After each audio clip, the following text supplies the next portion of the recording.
great pleasure to be with you here today.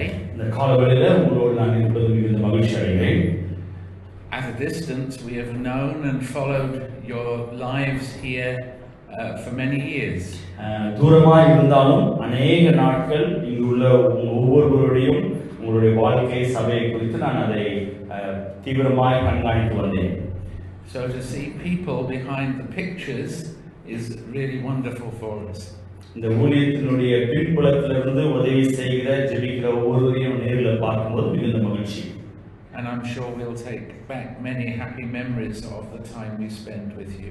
உங்களோடு अनेक சந்தோஷமான நேரங்களில் உங்களோடு நான் இங்க இல்லைனாலும் உங்களோடு நான் இருந்திருக்கிறேன் என்று நான் நம்பும்போது அது மிகுந்த மகிழ்ச்சி. This morning I want to share with you something from the prophet Isaiah and chapter 40 verses 1 to 11. இந்த காலவெளியில உங்களோடு ஏசாயா எழுதின தீர்க்கதரிசியிலிருந்து எழுதப்பட்ட ஏசாயா எழுதின தீர்க்கதரிசன புத்தகம் 40ஆம் அதிகாரம் 1 லிருந்து 11 வசனங்கள் மூலமாக உங்களோடு நான் பேச வேண்டும் என்று சொல்லி ஆசைப்படுகிறேன்.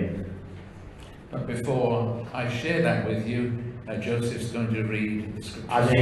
அதை பேசுவதற்கு முன்பாக நான் உங்கள் ஜோசப் இப்போது அதை வாசிப்பார்கள். ஏசாயா 40ஆம் அதிகாரம் வசனம் 1 முதல் 11 வரை. என் ஜனத்தை ஆற்றுங்கள், தேற்றுங்கள், எருசலேமுடன் பட்சமாய் பேசி அதில் போர் முடிந்தது என்றும் அதன் அக்கிரமம் நிவர்த்தியாயிற்று என்றும் அது தன் சகல பாவங்களின் நிமித்தமும் கர்த்தரின் கையில் இரட்டிப்பாய் அடைந்து தீர்ந்தது என்றும் அதற்கு கூறுங்கள் என்று உங்கள் தேவன் சொல்கிறார்.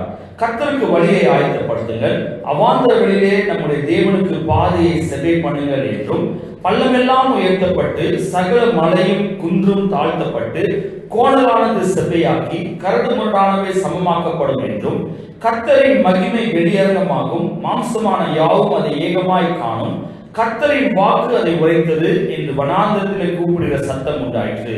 பின்னும் கூப்பிட்டு சொல் என்று ஒரு சத்தம் உண்டாயிற்று. எண்ணத்தை கூப்பிட்டு சொல்லுவேன் என்றேன். அதற்கு மாம்சமெல்லாம் புல்லை போலவும் அதன் மேன்மையெல்லாம் வெளியின் பூவை போலவும் இருக்கிறது. கர்த்தரின் ஆவி அதன் மேல் ஊதும் போது புல் உலர்ந்து பூ உதிரும். ஜனமே புல் உலர்ந்து பூ உதிரும், நமது தேவனுடைய வசனமோ என்றென்றைக்கும் நிற்கும் என்பதே சொல் என்று உரைத்தது. சீயோன் என்னும் சுவிசேஷியே, நீ உயர்ந்த பர்வதத்தில் ஏறு. எருசலேம் என்னும் சுவிசேஷியே, நீ உரத்த சத்தமிட்டு கூப்பிடு. பயப்படாமல் சத்தமிட்டு யூதா பட்டணங்களை நோக்கி, இதோ உங்கள் தேவன் என்று கூறு. இதோ கர்த்தராகிய ஆண்டவர் பராக்கிரமசாலியாக வருவார். அவர் தமது புயத்தினால் அரசாளுவார். இதோ அவர் அளிக்கும் பலன் அவரோடு கூட வருகிறது. அவர் கொடுக்கும் பிரதிபலன் அவருடைய முகத்துக்கு முன்பாக செல்கிறது. மெய்ப்பனை போல தமது மந்தையை மேய்ப்பார். ஆட்டுக்குட்டிகளை தமது புயத்தினால் சேர்த்து தமது மடியிலே சுமந்து கரவல ஆடுகளை மெதுவாய் நடத்துவார். The book of Isaiah is one of the longest books in the Bible. ஏசாயா இந்த புத்தகம் வேதத்தில் உள்ள புத்தகங்களில் மிக அதிகமாய் இருக்கக்கூடிய அதிகாரங்களை கொண்ட புத்தகம். It has 66 chapters. அதுல ஏறக்குறைய 66 பகுதி புத்தகங்கள் உண்டு. And when Anne and I 66 பகுதி chapters உண்டு. When Anne and I first married, we were reading a chapter a night. நானும் இவர்களும் துணைவியார் ஆன் திருமணமான புதுசுல வேதத்தை எடுத்து நாங்கள் வாசிக்க ஆரம்பித்தோம். And for a very long time it seemed as though we were living in a very dark place. அதை வாசிக்கும் போது ஒரு காரியத்தை உணர்ந்து கொண்டோம். அநேக நாட்கள் ஒரு இருளான சூழ்நிலை தான் நாம் வாழ்ந்து கொண்டிருக்கிறோம் என்பதை உணர முடிந்தது. As we were reading through Isaiah, it seemed as though we were in the night with only a few lights to shed light upon our way. நாங்கள் வாசித்துக் கொண்ட நேரம் இரவு நேரமாக இருந்ததுனால அந்த இரவு நேரத்தில் சூழ்ந்திருந்த இருளின் மத்தியில ஒரு சில இடங்களில் மாத்திரம் வெளிச்சம் தெரிந்தது. Or to use a different picture, it was like living in the middle of a thunderstorm for a week after week. இன்னொரு விதத்துல புரியுற மாதிரி சொல்ல வேண்டும் என்றால் நாங்கள் திருமணமான புதிதுல ஒரு வாரமும் ஒரு பெரிய புயல் காற்றின் மத்தியிலே வாழ்கிறதை போல இருந்தது. And then one night we read the words, comfort, comfort my people. ஒரு இரவு இப்படியாக நாங்கள் வேதத்தை படித்துக் கொண்டிருக்கும் போது ஒரு நாள் அந்த இரவு நேரம் என் ஜனத்தை ஆற்றுங்கள், தேற்றுங்கள் என்று சொன்ன அந்த வார்த்தை எங்களை அதிகமாய் தேற்றினது. Suddenly it was as though the night had gone and the day was shining with no clouds. முழு அந்த சூழ்ந்த இரவு அந்த கடினமான இருள் கடந்து சென்றது, ஒரு வெளிச்சம் காணப்பட ஆரம்பித்தது. The humidity of a thunderstorm would pass for the crispness of a lovely fine day. எங்களை சுற்றி இருந்த புயல் காற்றுகளும் எல்லா விதமான பயங்களும் நீங்கியது. And much of the remainder of the book of Isaiah is daylight in comparison to night time. இந்த அதிகாரம் முழுவதுமாய் இல்ல ஏசாயா முழுவதுமாய் நீங்கள் வாசிப்பீர்கள் என்றால் சுற்றி உள்ள இருளான நேரத்துல தேவன் நமக்கு வெளிச்சமாய் இருக்கிறார் என்பதை படம் எடுத்து காட்டுகிறது. And there's a simple reason for that. அது ஒரு மிகவும் சாதாரண ஒரு உதாரணம் உங்களுக்கு சொல்லணும் என்றால், in the first 39 chapters Isaiah describes the human condition. முதல் 39 அதிகாரத்தை நீங்கள் வாசித்து பார்க்கிறீர்கள் என்றால் மனுஷனுடைய நிலைமையை குறித்து அது சொல்லப்பட்டிருக்கு. He describes us and tells us three things about us. நம்மை குறித்து ஒரு மூன்று காரியங்கள், நாம் யார் எப்படிப்பட்டவர்கள் என்பதை வெளிப்படுத்துகிறது. The first is he uses a rather strange old English word, iniquity. ஒரு பழைய ஆங்கில வார்த்தை சொல்லப்பட்டால் குற்றமுள்ளவர்கள். And iniquity describes an incurable disease within us. நமக்குள்ளாக இருக்கக்கூடிய அந்த குற்ற உணர்வுகள், பாவம் நிறைந்த உள்ளத்தை வெளிப்படுத்தக்கூடியதா இருந்தது. It destroys us spiritually from within. நமக்குள்ள இருந்து நம்முடைய ஆவிக்குரிய வாழ்க்கையை கெடுக்கக்கூடியதா இருக்கிறது. And there are two consequences. அதுக்கான ரெண்டு காரணங்கள், or at least two that Isaiah mentions. ஏசாயாவினால் சொல்லப்பட்ட ரெண்டு காரணங்கள். The first is it destroys our relationship with God. முதலாவது நமக்கும் தேவனுக்கும் உள்ள உறவை அது அறுக்கக்கூடியதா இல்லை வெறுக்கக்கூடியதாய் மாற்றுகிறது. God no longer stands alongside of us as a friend, but is in fact now our enemy. நம்முடைய தேவன் நம்முடைய பட்சத்தில் ஒரு நண்பராய் இருக்க வேண்டியவர், நம்முடைய பாவத்தின் நிமித்தம் நம்முடைய குற்றத்தின் நிமித்தம் அவர் எதிராளியாய் இருக்கிறது போல காணப்படுகிறது. So our relationship with God is destroyed by iniquity. நம்முடைய பாவத்தின் நிமித்தம் நம்முடைய குற்றத்தின் நிமித்தம் நமக்கும் தேவனுக்கும் உள்ள அந்த உறவு அறுந்து விட்டது. But we also destroy ourselves. அது மாத்திரமல்ல, அது நம்மை பாதிப்பை ஏற்படுத்தக்கூடியதாய் மாறினது. Because we become bound to dark spiritual forces that inhabit our world. நம்முடைய சுற்றி अनेक விதமான சாபங்களும் பலவிதமான இருள் சூழ்ந்த காரியங்கள் நம்மை ஆட்டி படைக்கக்கூடியதாய் மாறிவிட்டது. So as Isaiah was explaining this, no wonder Anna and I felt in darkness and depressed. அந்த காரியத்தை ஏசாயா வெளிப்படுத்தும் போது நானும் என்னுடைய துணைவியாரும் அதை அறிந்து கொண்டோம். எங்களை சுற்றி अनेक விதமான இருள் சூழ்ந்த காரியங்கள் நடைபெற்றுக் கொண்டிருக்கிறதை அறிந்து கொண்டோம். It's an awful and incurable situation. அது நமக்கு மிகவும் வேதனை கொடுக்கக்கூடியதாய், மிகவும் கசப்பான அனுபவத்தை கொடுக்கக்கூடியதாய் மாறினது. We find ourselves, says Isaiah, in a helpless and hopeless place. அது அந்த ஏசாயாவை வாசிக்கிற பிரகாரமாய் யோசித்து பார்ப்போம் என்றால் எந்த விதத்திலும் உதவியற்றவர்களாய் தகுதியற்ற நிலைமையில காணப்பட்டோம். And then we come to chapter 40. அப்படிப்பட்ட நேரத்துல 40ஆம் அதிகாரத்துல வரும்போது, because the very same God who is our enemy speaks to us as our friend. அவர் நமக்கு எதிராளியாய் இருக்கக்கூடிய நம்முடைய அதே தேவன் நம்முடைய நண்பராய் மாறி நம்மோடு பேச ஆரம்பிக்கிறார். And he brings a message of abundant comfort. அந்த இடத்துல ஒரு அளவற்ற ஒரு ஆறுதலை இந்த இடத்துல வெளிப்படுத்துகிறதை பார்க்கிறோம். In the Hebrew language that Isaiah spoke, to repeat a word emphasizes it. ஏசாயா பேசும்போது, தீர்க்கதரிசி பேசும்போது எபிரேய மொழியில ஒரு காரியத்தை மிக முக்கியப்படுத்தி பேசுகிறதை பார்க்கிறோம். So comfort is overflowing comfort. ஆறுதல் என்பது பொங்கி வழிகிற ஒரு ஆறுதல். And then he uses that lovely little phrase, speak tenderly. அங்க இன்னொரு வார்த்தை உபயோகப்படுத்தப்பட்டிருக்கு, தேற்றுங்கள் என்று. It's the message of a lover to the beloved. ஒரு காதலன் தன்னுடைய காதலிக்கு எழுதுகிறதை போல, speaking to the very heart. தன்னுடைய உள்ளத்தின் ஆழத்திலிருந்து இதயத்தின் மூலமாய் பேசுகிறது. So God comes with this message of comfort and tells his messenger to convey his love letter to those who do not deserve it. தேவனிடத்தில் தகுதி இல்லாதவர்கள் தேவனிடத்திலிருந்து தகுதியை பெற்றுக்கொள்ள முடியாத அன்பை பெற்றுக்கொள்ள முடியாதவர்களுக்கு, அந்த அப்படிப்பட்ட பாவம் செய்த ஜனங்களுக்கு ஏசாயாவின் மூலமாய் தேவன் வெளிப்படுத்த தன்னுடைய அன்பை வெளிப்படுத்துகிறதை பார்க்கிறோம். And he promises 3 things. இங்க 3 காரியத்தை அவர் வாக்குத்தத்தமாய் கொடுக்கிறார். And these three things correspond to the 3 problems of the human condition. மனுஷிகமாய் யோசிக்கிற 3 விதமான பாவங்களுக்கு இங்க ஒரு பிரயாச்சித்தம் கொடுக்கப்படுகிறது. 3 விதமான ஆலோசனைகள் கொடுக்கப்படுகிறது. Tell her, says God, that her iniquity, her sin has been pardoned. இங்க போடுறது உன்னுடைய பாவங்கள், உன்னுடைய குற்றங்கள் மன்னிக்கப்பட்டது என்று. That she is now going to be blessed more than she's ever been cursed, says the Lord. எந்த அளவுக்கு நீ சபிக்கப்பட்டிருக்கிறாயோ அதற்கு மேலாக தேவனுடைய ஆசீர்வாதம் உன் மேல் தங்கும் என்று உயர் சொல்லப்பட்டிருக்கிறது. And that the bondage that we have found ourselves in has been brought to an end. நம்முடைய கட்டுகள் அறுக்கப்பட்டு அதுக்கு ஒரு முடிவு கட்டப்பட்டிருக்கிறது. So Isaiah has described the human condition, our condition. எஸ்ஐயா வெளிப்படுத்தும் போது ஒரு மனுஷனுடைய குற்றங்கள் என்ன, நம்முடைய குற்றங்கள் என்ன என்பதை அவர் வெளிப்படுத்துகிறார். He's described it as helpless and hopeless. நாம் உதவியற்ற தகுதியில்லாத நிலைமையில இருக்கும்போது, but he says the very self same God before whom we stand condemned நாம் தேவனுக்கு முன்பாக குற்றம் சாட்டப்பட்டவர்களாய் நின்று கொண்டிருக்கிறோம்.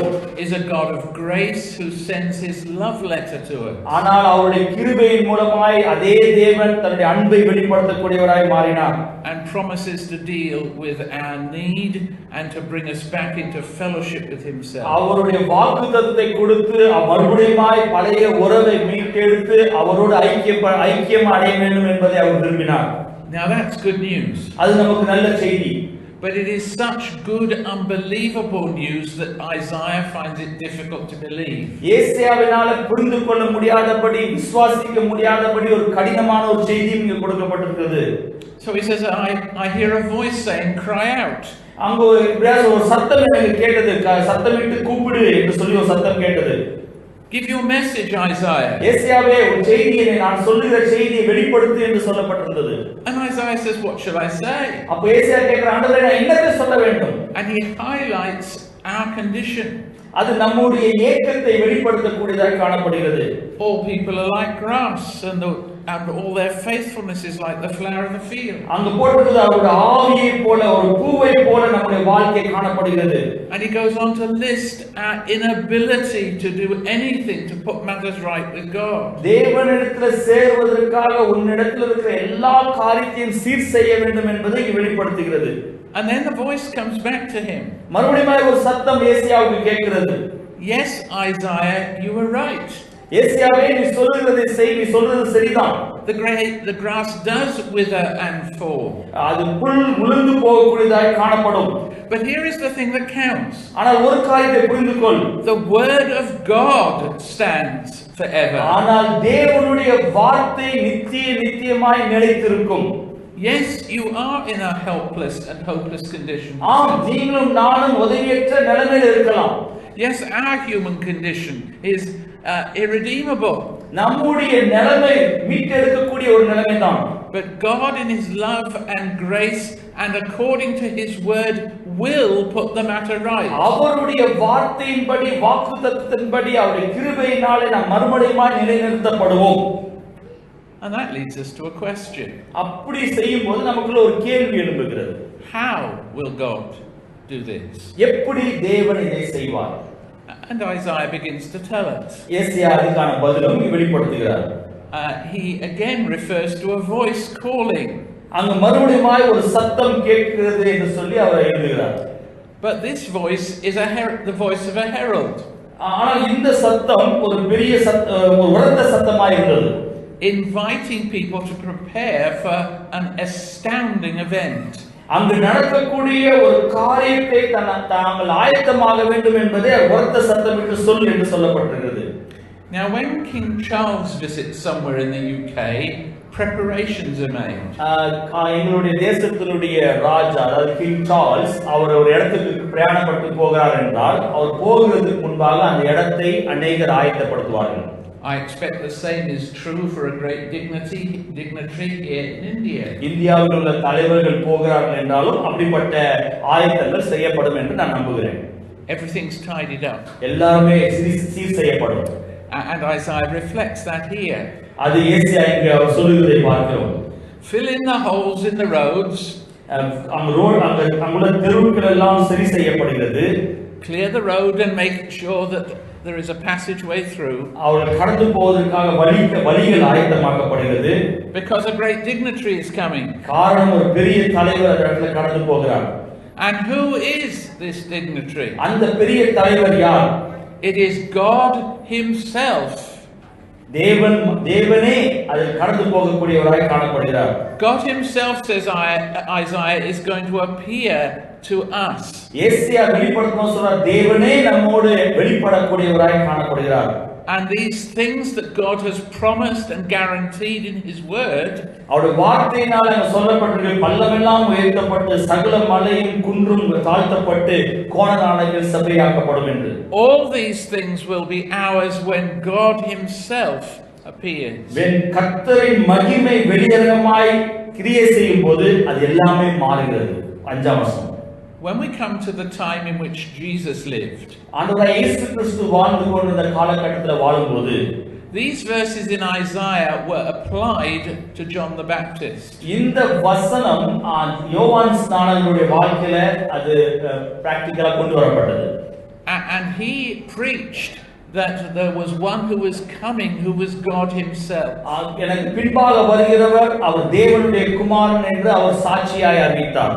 And in that one who was to come, all these things would be fulfilled. அவர் வரும்போது எல்லாமே நிறைவேறும் என்று சொல்லி யோவான் அறிக்கையிடுகிறதை பார்க்கிறோம். And then he pointed specifically to Jesus.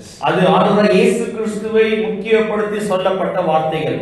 Look, the lamb who takes away the sin of the world. உலகத்தின் பாவத்தை சுமந்து தீர்க்கிற தேவாட்டுக்குட்டி கடந்து வருகிறார் என்று சொல்லப்பட்டது. So John understood how it is that God could put matters right. ஏசாயா அறிந்திருந்தான், யோவான் அறிந்திருந்தான், நிச்சயமாய் தேவன் ஒருவர்தான் சூழ்நிலையை மாற்றுவார் என்று. In our helpless and hopeless condition, God appeared in the person of Jesus. நம்பிக்கை இல்லாத நேரத்துல, உதவி இல்லாத நேரத்துல ஆண்டவராகிய இயேசு கிறிஸ்து ஒருவர்தான் நமக்கு உதவி செய்ய முடியும். He dealt with the problem of our iniquity. நம்முடைய பாவத்தின் நிமித்தம் ஏற்பட்ட எல்லா விதமான சூழ்நிலைகளுக்கும் அவர் ஒருவர்தான் மருந்து. He restored us to the place of blessing and fellowship with God the Father. தேவனோடு மறுபடியுமாய் ஐக்கியம் அடைய வேண்டும், அவரோடு மறுபடியுமாய் வாழ வேண்டும் என்பதற்காக நம்மை மறுபடியுமாய் பிரதிபலிக்கக்கூடியவராய் உயிர்ப்பிக்கக்கூடியவராய் மாறுகிறார். And he destroyed all those things that formerly had so damaged us and destroyed us from within. நம்முடைய வாழ்க்கையை கடினப்படுத்தி நம்மை அதிக விதத்தில் அழிவுக்கு நேராய் நடத்தி சென்ற அநேக பாவங்களிலிருந்து மீட்டெடுக்கும்படியாய் தேவன் விரும்புகிறார். But there's just one other thing I want to share with you from this lovely passage. இந்த அருமையா வாசித்த பகுதியிலிருந்து ஒரு காரியத்தை இந்த காலையில் உங்களோடு நான் பேச விரும்புகிறேன். When we come to verse 9, there is another instruction given to the herald. இங்கு 9ஆம் வசனத்துல வரும்போது மறுபடியுமாய் ஏசாயாவின் மூலமாய் இன்னொரு காரியம் உரைக்கப்பட்டிருக்கிறது. Go up onto a high mountain. பர்வதத்துக்கு நேராக ஏறு, உயர்ந்த பர்வதத்துக்கு நேராக ஏறு. Proclaim this great news. எருசலேமின் சுவிசேஷத்தை உரத்த சத்தமிட்டு கூப்பிடு. God is coming in the person of his son. அவருடைய குமாரன் ஆண்டவராகிய இயேசு கிறிஸ்து கடந்து வருகிறார். And here's the point I would like to finish on. இந்த இடத்துல ஒரு காரியத்தை சொல்லி நான் முடிக்க விரும்புகிறேன். When he comes as that tender shepherd. அவர் வரும்போது நல்ல ஒரு மேய்ப்பனை போல வருகிறார். And the picture that is given here is beautiful indeed. இந்த இடத்துல அழகாய் சொல்லப்பட்ட ஒரு வார்த்தை. It is of a shepherd who loves his sheep. தன் மந்தையை நேசிக்கக்கூடிய மேய்ப்பர். Where they feel weak, he picks them up and carries them. ஒருவேளை நடக்க முடியாத கரவல ஆடுகளா இருப்பார்கள் என்றால் அதை சுமந்து செல்லக்கூடிய மேய்ப்பர். When they need guidance, he offers them direction. வழி தெரியாத திரிகிற ஆட்டுக்கு வழியை காட்டக்கூடிய மேய்ப்பராய் இருக்கிறார். Whatever their need and whatever their situation, he is there. என்னென்ன தேவையோ என்னென்ன சூழ்நிலையோ அந்த இடத்துல ஆண்டவராகிய இயேசு கிறிஸ்து இருக்கிறார் என்பதை இங்கு வெளிப்படுத்துகிறது. And he is there for them. அவர்களுக்கு அவர் தேவன் ஆறுதலாய் இருந்து வழி நடத்துகிறார். Or to put it another way, he is there for us. இன்னொரு விதத்தில் சொல்வோம் என்றால் நம்முடைய எல்லா சூழ்நிலைக்கும் பதில் அவரே. It's a wonderful passage in a wonderful book. இந்த அருமையான புத்தகத்துல அருமையான பகுதியை நாம் வாசித்திருக்கிறோம். Isaiah is completely realistic about your need and mine. ஏசாயாவுக்கு நன்றாக தெரிந்திருந்தது உங்களுடைய தேவை என்ன நம்முடைய தேவை என்ன என்பதை. He knows that in spiritual terms you and I are in a helpless and hopeless position. ஆவிக்குரிய வாழ்க்கையில நம் உதவியற்றவர்களாய் நம்பிக்கையற்றவர்களாய் இருக்கிற நம்முடைய வாழ்க்கைக்கான பதில் இந்த ஏசாயாவில் எழுதப்பட்டிருக்கிறது. But God is a God of grace. நம்முடைய தேவன் கிருபை நிறைந்த தேவன். He's a God of love. அவர் அன்பின் தேவன். He's a God whose word is secure and reliable. அவருடைய வார்த்தைக்கு மதிப்புண்டு, அதை சார்ந்திருக்கலாம், அது நிச்சயமாய் அது விடுதலை கொடுக்கும். And in the Lord Jesus Christ he has appeared himself. ஆண்டவராய் இயேசு கிறிஸ்து அவர் வெளியரங்கமாய் வெளியரங்கமாய் தன்னை வெளிப்படுத்தினதின் நோக்கம் to destroy all those things that destroy us. நம்மை தாக்கக்கூடிய நம்மை அழிவுக்கு நேராய் நடத்தின எல்லா காரியத்திலிருந்து விடுதலை கொடுக்கும்படியாக அவர் இந்த பூமிக்கு கடந்து வந்தார். To restore us and to bring us back to fellowship with himself. அவரோடு ஐக்கியப்படும்படியாக நம்மை மறுபடியும் உயிர்ப்பித்து கொண்டு வந்திருக்கிறார். And to place upon us such blessings as we cannot possibly imagine. நாம் யோசிக்க முடியாத அளவுக்கு நம்ம अनेक காரியங்களை இக்கட்டான நேரத்துல அவருடைய உதவி நமக்கு தேவைப்படுகிறது. Outside of our relationship with him. அவரோடு இணைந்து செயல்பட்டு ஐக்கியம் பெற வேண்டும் என்பதை அவர் விரும்புகிறார். So those words comfort are addressed to us today. இந்த காலங்களில நம்முடைய எல்லா நேரத்திலும் நமக்கு வேண்டிய ஆறுதலையும் தேர்தலையும் அவர் ஒருவர் மாத்திரமே கொடுக்க முடியும். And they come with a challenge. ஒரு சேலஞ்சோட வருகிறது, சவாலோடு. Are we ready to receive that message of comfort ourselves? நம்முடைய வாழ்க்கையில அவர் கொடுக்கிற அந்த ஆறுதலின் செய்தியை ஏற்றுக்கொள்ள நாம் ஆயத்தமா இருக்கிறோமா? Are we ready to welcome Jesus? இயேசுவை வரவேற்க நீங்களும் நானும் ஆயத்தமா இருக்கிறோமா?